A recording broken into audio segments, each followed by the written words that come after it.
Neil Marshall, welcome to Good Movie Monday. It goes without saying this is a huge pleasure for us. How are you, mate? I'm good. I'm sitting here in snowy London at the moment.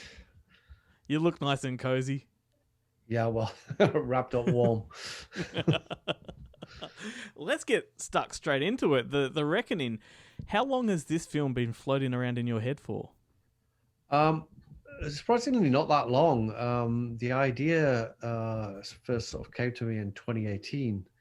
So, like in movie terms, it's quite a quick turnaround because it was written in 2018, shot in 2019, and the only reason for the delay in releasing it was, of course, COVID. So, yeah, I mean, it would have been like a 3-year turnaround, which for in terms of independent movies is actually pretty quick. Yeah, So, yeah, for sure. For the benefit of our listeners who perhaps some of them haven't heard of the film, can you describe it in, let's say, under 20 seconds?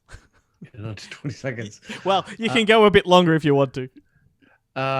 it's set in 1665, the year of the Great Plague. No coincidence. And it's about an innocent woman who's accused of being a witch. And this was during the time of the witch hunts in England. And yeah, she's falsely accused of being a witch and undergoes a series of trials before getting revenge upon all the various men who have inflicted torment upon her.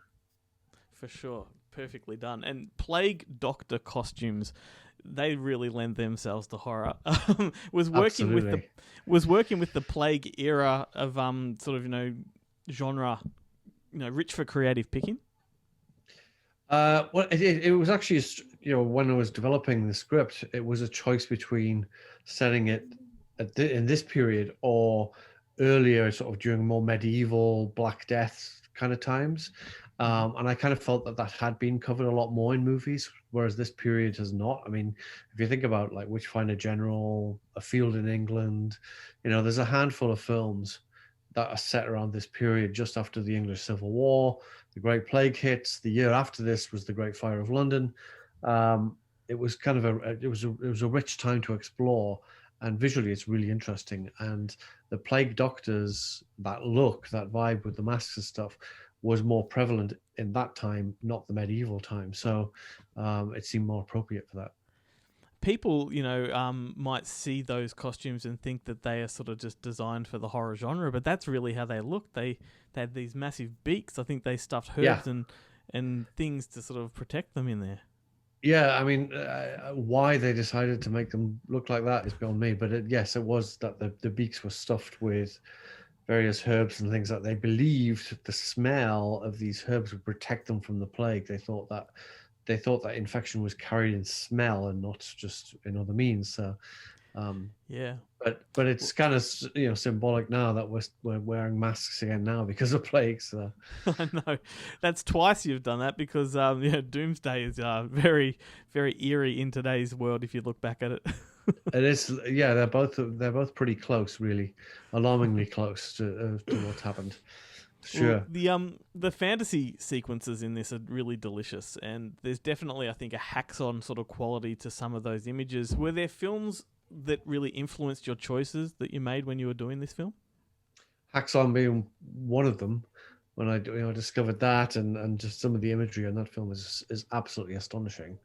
Mm. Um, but yeah, I mean, obviously, like I actually made a point not to watch Witchfinder General again in the lead up to doing the film. I've seen it years ago and I love it, but I didn't want to have that fresh in my mind when I made this movie. And so I was trying to conjure up, original stuff as much as possible. Yeah, well, I think you've done a fantastic job at it, and I think you take this film into some very sort of grim and graphic places without the camera so much as flinching. Did you have to cut much of it sort of to appease the censors? No, I deliberately, like, I never wanted to make a torture porn film. I'm not interested in that as a genre. I'm not interested in watching it or making it. So I knew I had to deal with torture in this because that's the historical fact, and we're Mm. dealing with the fact that all these poor women, mostly women, had to endure all this, and most of them died because of it. But so I had to be kind of true to the subject matter, but at the same time not dwell on it. And so Mm-hmm. my thought was that I imply a lot of what's happening. You see the build up to what's going to happen. You know what's going to happen. You, in some cases, you're actually told what's going to happen, but then we don't stay and watch it happen. We leave it and come back later on. And I felt that was by far the best way of doing it. Was like, okay, that's enough. We don't need any more. The implication is more than horrific. So, but yeah, all the torture methods, and there's really like essentially two main torture scenes, um, but they're all based on historical fact of this witch pricking thing was real. They used to, I had these needles and just like relentlessly stab people because it was like non-lethal but very painful. And then the infamous pear of anguish. I don't know who came up with it. I know that it's real because there's one in the Tower of London. It is, it's a well-known instrument of torture. Was like something that was like, okay, that's just so horrendous. Let's get it in the movie. But it's more like, once you explain how it works, that's all you need to know. You don't need to see it working. It's the power of imagination, isn't it? I think course. it's, the real lasting effect is still there. Yeah. And speaking of like these sequences, Charlotte Kirk is credited as one of the writers alongside yourself. What was her take sort of when writing this and the more vulnerable, violent moments, knowing that she had to sort of enact them on screen?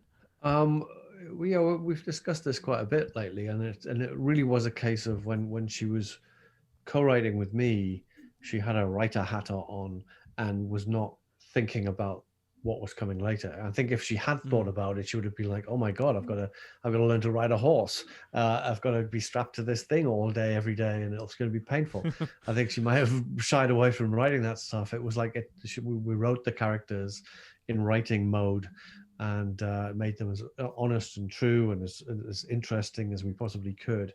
And we didn't come to like how we were going to do it until we were getting into prep and in her case, like getting on set and like, okay, now I've got to actually deal with this stuff that I wrote, and I've only got myself to blame. But it's like this is a big bridge, and I'll cross it. And she took it all in her stride. Yeah, she learned to ride, and she learned to do sword fighting and all the stuff that she'd never done before, and she endured it all willingly. Incredible. And the film also reunites you with Sean Pertwee, and I think this, if I'm not mistaken, it's your third film together. It is, yeah. He is always great value. I love this guy, and I want to think that he's a bloody legend to work with. Tell me it's true. He is a bloody legend to work with. He's such a great mate and a real pleasure. And it's astonishing. It's like 10 years since we worked together last on Doomsday. So yeah, this is our third collaboration. There needs to be more really, but it was a joy to get him back and do something very, very different from what we'd done before. He still ends up dying in the end, of course, because that's the tradition. But I think for him as well, it was like he'd spent 3-4 years doing Gotham, and very cushy, I think, very lots of time, lots of money, all this kind of stuff. And then he comes to Budapest to do this kind of week-long stint on this movie, and it was hell bent for leather, like from start to finish, really intense. He was in it, really in it, and I think he loved the experience. It was, cleaned the baffles out a bit, I think. And what's it like to work in Budapest? Did you have to sort of source a lot of local crew, or could you take your own with you? No, it was a mix. We had a few people from the UK, but most of it was local crew. It was my first time working in Budapest. A lot of movies are shot there, so they do have a lot of well-trained crew there that are really good. So, that worked out great. Yeah, for sure. And I think this film is quite different to a lot of your films. Maybe Centurion is the closest aligned. Do you make a concerted effort to keep your projects as diverse as they are? I do. I don't really want to repeat myself. I also don't want to repeat stuff that's kind of out there already. So like I was trying just to do a horror film at all was like, okay, what can I do that isn't just the same as everything else that's out there right now? I love history. I love finding these kind of stories within history. And that's the challenge for me. I guess Centurion is the closest, but I don't know. I do love historical epics, and this is an epic of a different sort. But at the same time, I wanted to make a horror movie again, and just go back into that world, which I haven't been in for a while. Yep. Scaring people. It's fun. Yeah, absolutely. And I think obviously when you work in horror, you kind of, a lot of people get sort of pigeonholed. I think it's great that you sort of manage to diversify like that. It's it's what makes your work exciting to me. Let's say I never wanted to be seen purely as a horror director. I started out doing horror, but I mean, something like Dog Soldiers is as much an action movie as it is a horror movie. So action is the thing that I love doing most, really. So I always try and get some action elements into whatever I'm doing. Because I like directing the shit out of that stuff because it's fun. Well, speaking of action, I think maybe with the exception of Hellboy, most of your films are fairly grounded in practical effects and have a sort of organic atmosphere. What keeps you making films with that aesthetic? Because I think it looks better. I think ultimately it stands the test of time, and the films that I love are of that same aesthetic, and they were made 30, 40 years ago in most cases, even older, but they still stand up. All those films from the late 70s and early 80s and stuff like that are just bona fide classics because they have those practical effects that were done so well, and they still look realistic today, whereas you get CGI from about 2 years ago and it looks phony already. And you can tell, the human eye can tell something that is real and something that is not real. And well, at least I can anyway. I think most people can.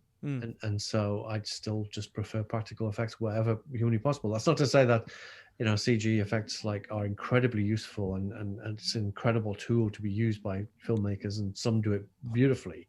And doing it in such a way that it is invisible. But it's trying to find the best of both worlds, I suppose. I think most of the genre fans would be very pleased to hear you say that. Well, that's what I'm making the films for. So, I want them to be happy. I know that there is a love out there of practical effects. It's just having the conviction to do it when it's in a way easy just to say, oh, we'll just do it CG. We'll just do it all in post. Yeah. But then what you're depriving the audience, it's not just depriving the audience, it's depriving the cast of having something there on set to work with and react to and things. And I think that makes a big difference as well. Yeah, absolutely. And look, before I let you go, I wanted to sort of touch upon, you mentioned COVID earlier on, and I guess the pandemic has given a lot of creative people time to focus on writing and getting things sort of out of their brain and onto the paper. Hopefully, I guess if anything, some interesting stuff comes from the pandemic. What has COVID meant for you creatively? Well, a similar sort of thing. I mean, the necessity to think creatively think out your way out of the problem, which was, we're stuck in a house. What am I going to do? And so Charlotte and I thought, well, how can we write a movie that we could potentially make under COVID restrictions? And so we developed a script last year that we're going to make in May, and it's another horror film. It's more action-packed this time. It's a monster movie, but we designed it around the concept of a minimal cast in minimal locations and things, so to try and make it under COVID restrictions. So that was what came of that. Well, fantastic to hear, and I'm sure everyone listening will be very, very pleased to hear that as well. And for the people listening, The Reckoning is available on Blu-ray and DVD here in Australia through Eagle Entertainment. If you keep listening to the show, you have a chance to win a copy. But for now, Neil, it's been an absolute pleasure, mate. I've been looking forward to this. Cheers for having a chat about the film with me. Oh man, it's great to chat with you. I think you might be my first Australian interview. So. Oh, exclusive. There you go. Fantastic. Well, thank you, and take care, and all the best to Charlotte. Cheers, man. Thank you. The sickness hangs over the city like putrid fog. Bodies are piled high in the narrow streets. It's as if the day of judgment has finally arrived. Anna. I'll give you some advice. Leave town while you can. I saw her the other day. She was acting bloody peculiar. There's only one thing that can explain it. She made a pact with the devil.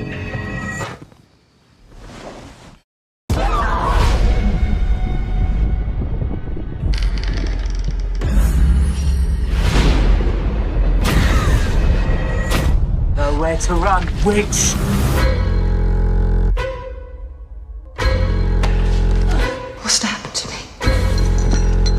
They'll try to break you. Like they did to the rest of us. Fear not, my child. Salvation is at hand.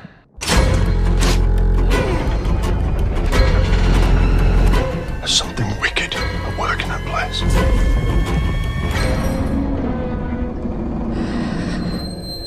She has the devil inside her. My will is greater than yours. We'll see.